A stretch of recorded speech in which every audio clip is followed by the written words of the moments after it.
Good morning on this Sunday, October 30th, and welcome to the Georgia Gang. New polls show a tight U.S. Senate race as Republican Herschel Walker faces new accusations he paid for another former girlfriend's abortion. Also, Governor Brian Kemp and his challenger Stacey Abrams make their final pitches to voters. And suspended Clayton County Sheriff Victor Hill convicted of violating the civil rights of jail detainees. Melita, Phil, Theron, and Janelle are all here. The debate and discussion begin right now. From the Fox 5 studios, the Georgia Gang starts now. Polls show an extremely tight race between Senator Raphael Warnock and his Republican challenger Herschel Walker. This week, Herschel Walker answered to new accusations he paid for another former girlfriend's abortion, calling it yet another lie. Both candidates are on the campaign trail talking issues and trying for an outright win. Senator Raphael Warnock was in Brookhaven this week to tout his role in getting the city a $750,000 federal grant to hire 6 more police officers. This is an important part of my work. The police department and the officers are the front line for protecting all of us. At a stop in Dalton, Walker showed the crowd the honorary badge he flashed at the debate. This is real. This is not a prop. This is what they gave me because they support me and I support them. Right now, we got to support our men and women in blue. Hey, Senator Warnock, I call him a Marxist. And y'all don't know what a Marxist is? A Marxist don't believe in the police. They believe in abolishing the police. Walker had to spend some time addressing more accusations that he paid for another former girlfriend's abortion. That's a lie, and I've said that's a lie, and I hope people can see right now that Raphael Warnock and the left would do whatever they can to win this seat bite. The latest accuser is represented by attorney Gloria Allred, who showed off cards the woman claims to have received from Walker. The woman says she came forward because Walker denied another woman's similar claim and is remaining anonymous for her family's safety. To anyone who suspects a political hit job, she says she's an independent who voted for Trump twice. On the campaign trail with Walker and Dillard, Senator Lindsey Graham said the new claim reminded him of Brett Kavanaugh's confirmation hearing to become a Supreme Court justice. Kavanaugh stood there, stood his ground, Trump had his back, and he's on the Supreme Court. When it comes to Herschel Walker, he's going to stand his ground. The people of Georgia are going to have his back, and Herschel Walker is going to the United States Senate.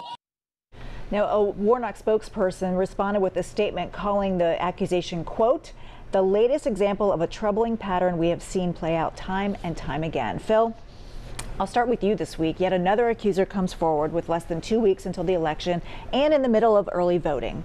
Does this deter the undecideds and independents? No, I don't think so. And we can talk about the polls in a minute to answer fully your question. But I'm glad you had in your package this lawyer, Gloria Allred. I mean, she has pulled this stunt before, starting with Arnold Schwarzenegger back in the day in California. You mentioned here in the package what happened with Brett Kavanaugh. These are anonymous women that are making these claims. And right at the last minute, it's a sign of desperation, what the left always does. It's not hurting him in the polling at all. I know we're going to talk about the Real Clear Politics poll, and that's the average of all the leading polling companies, including Insider Advantage.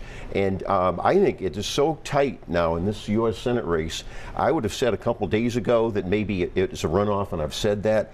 Walker is approaching 49%, and of course Warnock is up at 48 or 49. It's if this keeps going, the momentum keeps going for the Republicans, Herschel Walker could win. Melita, what about this reaction? Because Republicans are kind of just rolling their eyes and saying, here we go again. Well, I don't think Hollywood could have scripted it better than to have Herschel Walker on the campaign trail with Lindsey Graham the day this news broke, because Senator Graham is probably the U.S. Senator most experienced at denying the obvious. And Republicans' playbook is deny, dismiss, downplay, deflect, repeat. And that's exactly what they're doing. And I think Herschel Walker may have gone just a bit overboard in calling the pastor of Ebenezer Baptist Church a liar. He's a man with a divinity degree, and he may have the effect of energizing the good church ladies even further to get out to vote. Well, Janelle, what about Walker's strategy here to call these accusations now from 2 women a lie? You know, the problem is the anonymous factor. So when you start off saying you're anonymous, what you're saying is that this is a private issue that I want to make public, but I don't want to say who I am as a part of it. Why are you bringing us into it? You should have just called Herschel. Why call us if you're going to remain anonymous? And I don't like it when people decide that they're going to go out and try to tear down someone's life, destroy their future, and then you get to walk away and act like everything is fine. If he did it, and you know who you are, say who you are. I feel like come out with it and give us all of it. Well, Theron, let's move on to this poll that Phil had mentioned. Rasmussen came out with a poll this week that has Walker up by 5 points. Now that one's an outlier, but it does put Walker ahead by 0.6% in the Real Clear Politics poll average. Does this worry Democrats at all? I think what I'm very encouraged by, Lori, is to see in your package that Senator Warnock is going to a city like Brookhaven, which is one of the fastest growing cities in the country, right? There's the growth of Brookhaven, the people that are there, the fact that they're going to have 6 to 7 new police officers. That is a clear solution to deal with our public safety challenges in this state. And I don't see Senator Warnock really backing down from that. The problem is that I think while this poll, and I agree with Phil, I think this race is sort of tighter than we think. I do still believe on this day that Senator Warnock is going to have the base turnout that he needs. He's going to make sure that he appealed to independent men and women particularly. And then real quickly on this issue with this second accuser, you know, if it's about it being anonymous, then Republicans have to ask themselves one question. I mean, we still got a lot of times left. If a woman comes out and she shows her face and she's a third accuser, are Republicans going to vote for Herschel Walker? Because if I've heard from a lot of Republicans that the biggest issue that they had, and we just kind of heard it from Janelle, is that these women are anonymous, but they're just totally, to me, disregarding the consistency of the claims that are made against a person. So it's also the hypocrisy that he is saying that he would support an all-out ban on abortions. Then he walked it back and said he supports the state bill around abortions. But you've had 2 women anonymously come out and say that he did something. So I think, again, I asked the question to Republicans who are thinking about voting for this man. We got a lot of time left in this race. If a woman shows her face and actually goes on a record and says that I was told to do this or he paid for this abortion, then will Republicans vote for Herschel Walker? Well, the question is, a lot of Republicans are looking at the big picture, and so are Democrats, really, if you think about it in Pennsylvania, right? They're looking at the big picture, and this is the balance of power of the Senate. Janelle. Yeah, you know, to answer your question, if a third woman comes out and she shows her face, I mean, I have been critical. I know I've been critical of this candidate because of the quality of the candidate, right? So if a woman comes out and shows her face and says this is it, and he agrees to and he admits to it, then yeah, that's something we have to look at. But you can't ask us to make decisions based on people that we don't know, we don't see. There could be anybody behind that black screen that was talking. We have no clue. So that's where it really is. It's just that we can't make decisions off of people we don't see. I just think that we are better than that, though, Lori, to just ignore it. It can't be about the bigger picture. Ignoring it, oh, okay, maybe not ignoring. That's the wrong word. But to say that it's bigger than the fact that you've seen the consistency of the claims against a man who wants to be in the U.S. Senate. But this happened in 2016 when there were accusations against Trump. Right? This happened in 2016. So there's accusations against Warnock right now. I mean, I see the video of his wife saying he shouldn't be trusted, and everyone's ignoring that. That was 2 years ago. I think the bigger issues, though, are the economy. Yeah. Phil, go ahead. The bigger issues are the economy. And you just go in the grocery store, that's a huge political ad right there when you look at the prices. You can see people's 401ks that are being destroyed. That's the issues that people are looking at as opposed to this side issue. That's a perfect example of deflection. That's true. That Phil just gave us. And I thought a telling example in the account of the second woman was in the first account there was a card signed H, and part of Walker's denial was I'd never sign a card just H, and this second woman comes out, I got plenty of cards signed H. Let's talk about the possibility of this being extended for 4 more weeks. Phil, Could this really go into a runoff? Yes, it would be in early December if this was a runoff. Like we're saying, it's a tight race. I do see momentum in the polls. Insider Advantage will have another poll out this weekend. We tape Sunday, and we'll see if that trend continues. I know on the African American radio stations right now that Herschel Walker is really hammering the scandal over Ebenezer Baptist Church overseeing this apartment complex, where just last week 3 more eviction notices were served on poor people there, and Warnock has dodged that. You talk about deflection. He and the mainstream media really isn't covering that, but I think that's going to be a big issue. Farron, final word in this block. Yeah, real quick. I do agree. It's got to be about the issue. It's got to be about health care. It's got to be about public safety. That's why, again, he's delivering on public safety. It's got to be about the economy. It's got to be about protecting our agriculture community, electric school buses. Look at all these things. He was at the Hyundai plant in Bryan County along with Governor Kemp, talking about how he played his role in bringing jobs to Georgia. And so ultimately, look, I think that Senator Warnock has done a good enough job to make sure that Georgia voters are reminded of his record. And I do believe while the race is tightening, if it keeps going the trend where, by the way, black male votes are up, Janelle just basically warned me that that could be a double whammy, because we've never had 2 black men running for U.S. Senate in the history of this country.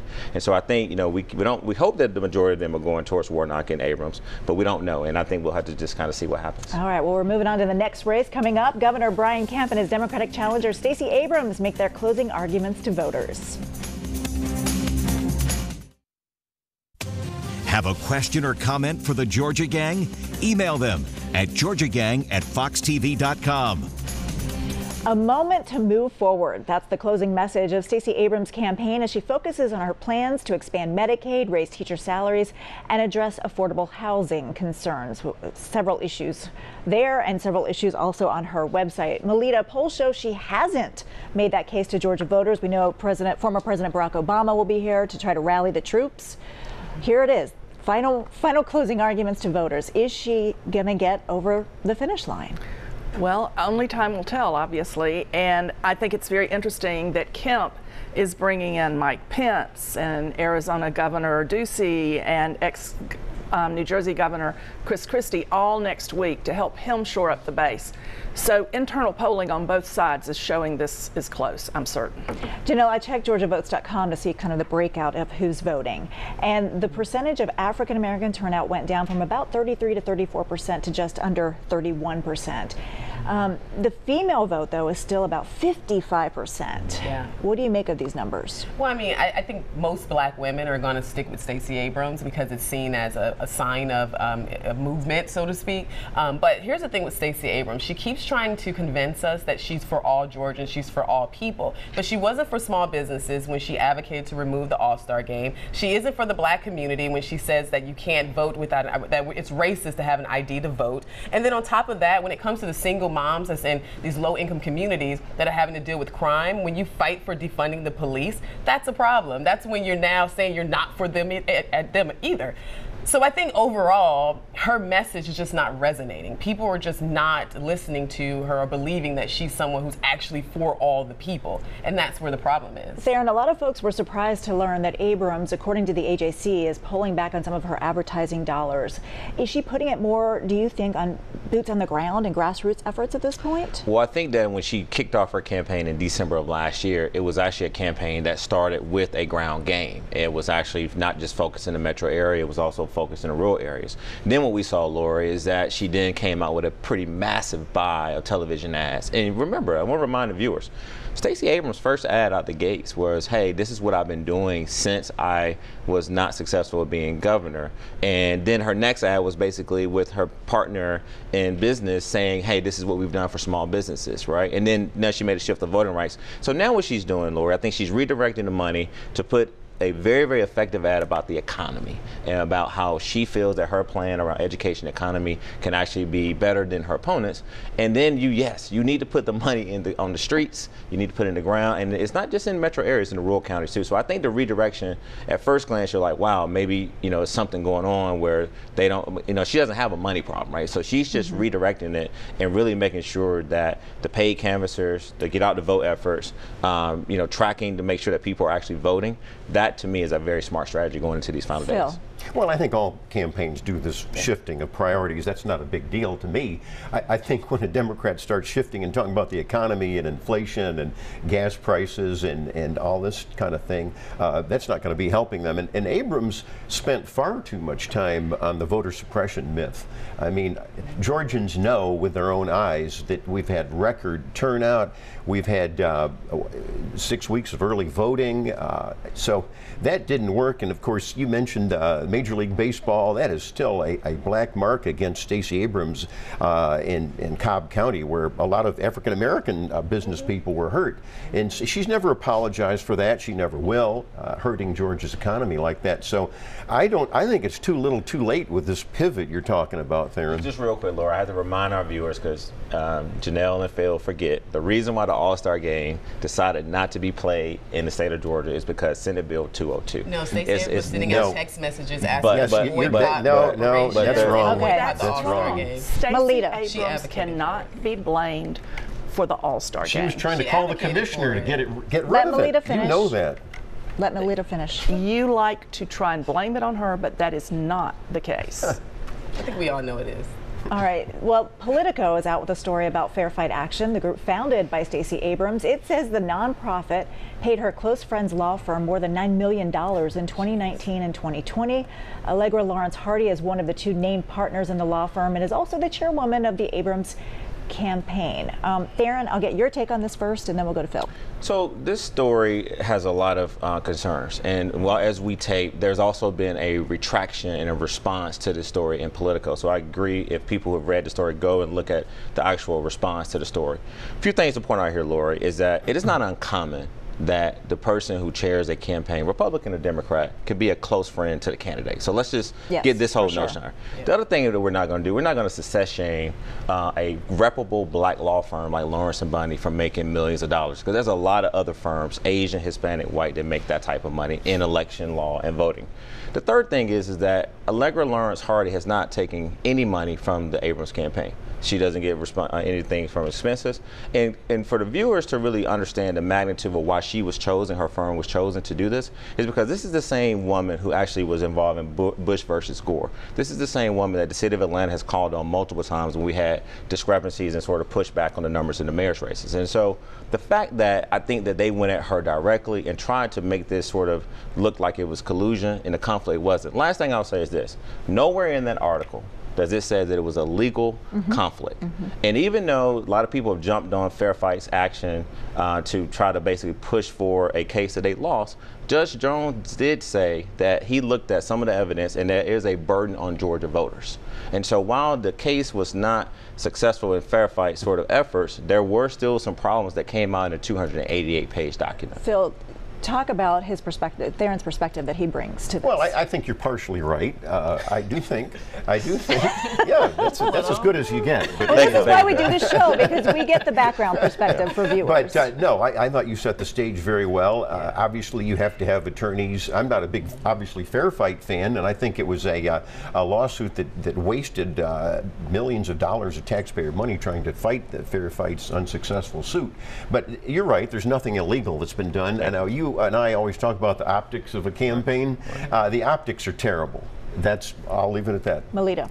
What is unusual about these optics are that you have a high-profile black woman gubernatorial candidate, and you have a very talented black woman attorney as her campaign chair, and that is unusual in Southern politics. I got a couple minutes or a couple seconds, Janelle. Okay, I don't think everything has to do with the color of our skin. I mean, I really don't. Like, we're actually intelligent people, so we can do things without it being about the color of our skin. I think that the issue is that when it's always brought up. So I think the issue here at the end of the day is that Stacey Abrams is known for filing these silly lawsuits. It's like every other day there's a new lawsuit. So I do stand with Theron and Phil that this is not illegal. It happens. So I think we should just let it go. And it wasn't a silly lawsuit. We need to leave it there. Coming up, suspended Clayton County Sheriff Victor Hill is found guilty of violating the rights of detainees at the jail.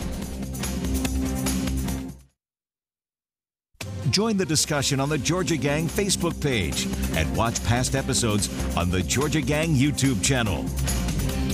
After multiple days of deliberation, a federal jury has found suspended Clayton County Sheriff Victor Hill guilty on 6 of 7 charges. He violated the constitutional rights of pretrial detainees by having them strapped into restraint chairs inside the jail for hours at a time. Phil, I'll start with you. We haven't really covered this or the trial all that much, but now we have a verdict.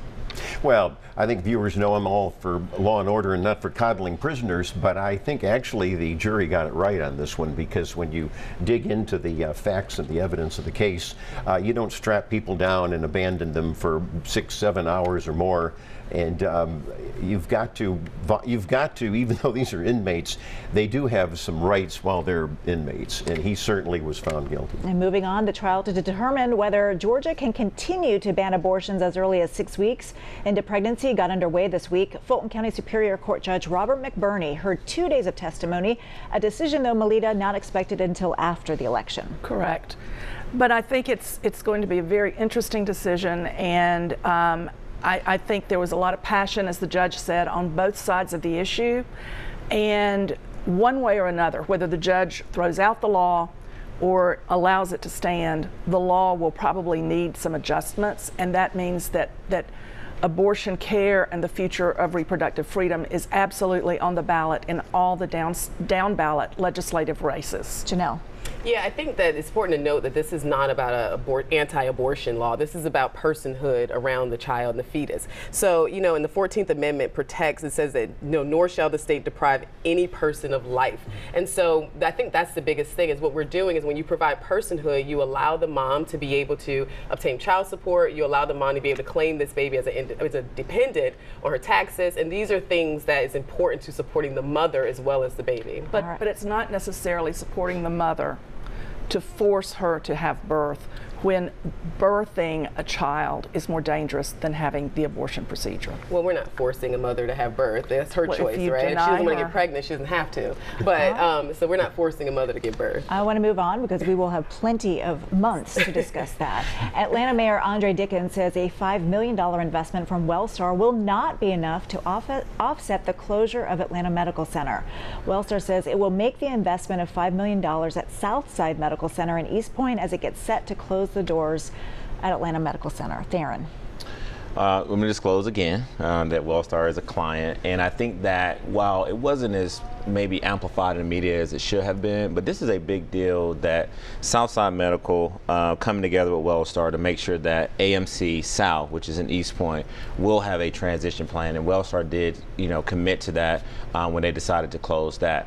And then I think, you know, as far as, again, I've said this before, Atlanta Mayor Andre Dickens has a right to his opinion, and he's definitely trying to make sure that he continues to tell the public what he thinks, but I also think that Wellstar will continue to look at all options, and I think what they're really focused on right now is making sure that the transition is going as smoothly as possible to the November 1st closure day. And I would say that I think that there's been a really good communication stream with the employees, the nurses, the doctors, and the patients to make sure that this transition is smooth as possible. Phil?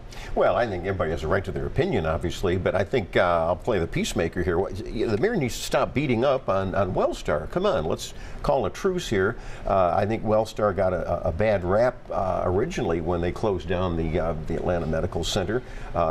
Everybody knew for 2 years, including Mayor Dickens, that this was probably going to happen because it just was unsustainable financially. So let's shut up about beating up on Wellstar, and let's try to figure this out in the future. Melita.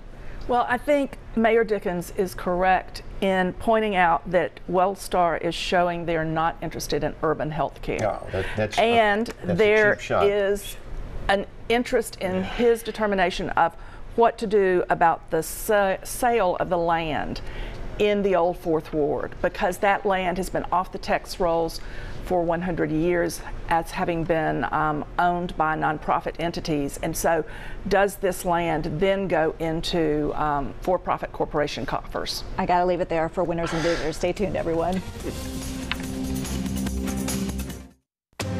Time now for the week's winners and losers.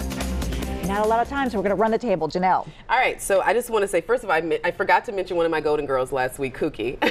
So I have to mention her. And I want to tell everybody, remember your local elections. I'll be supporting Peter Corman and Liz Hausman in mine. And then shout out to the young Republicans who are doing so well canvassing throughout the state. Theron. All right, congratulations to our own Martha Zoller at the Gabby Awards with the Georgia Association of Broadcasters. She received the Merit Award for non-news and sports. And also want to give the city of Forest Park a big win. The Blue Star Studios and Mayor Angeline Butler, along with the Urban Redevelopment Authority of Forest Park, announced a $180 million film and TV production center. So this is a big, big win for Forest Park. That's great. Phil. Yes, good for Martha Zoller. She's a winner, obviously. Another winner is Elon Musk, the new CEO of Twitter, and he's for freedom of speech, something a lot of liberals don't understand anymore. And I bet you President Trump, for good or bad, will be on Twitter soon. And the loser has got to be Senator Raphael Warnock. During all this debate about pro-choice, pro-life, let's not forget that Senator Warnock voted with the Democrats in the U.S. Senate for abortion right up to birth, and that is not supported by the large majority of American people. Melita. My winners of the week are all the win-list endorsed women who circled the wagons around Dr. Kelly Kaufman, a Sandy Springs House candidate who was criticized by her opponent, a Republican who is my loser, Deborah Silcox, of the week because of the mailer she put out criticizing or making it seem that a working mom couldn't also serve in the legislature. I saw that. All right, interesting. All right, that's it. Anybody? We got like 20 seconds. Did I mention Elon Musk? Y'all did really well. John, personally too. I'm so excited. And real quick shout out to Tyrone Smith. He's a litigation attorney. I saw him this week. He came up to me and told me he's a big fan of the show. So shout out. We'd like to hear from viewers, and we got it in. Thanks everybody. We will see you again next week. Bye bye.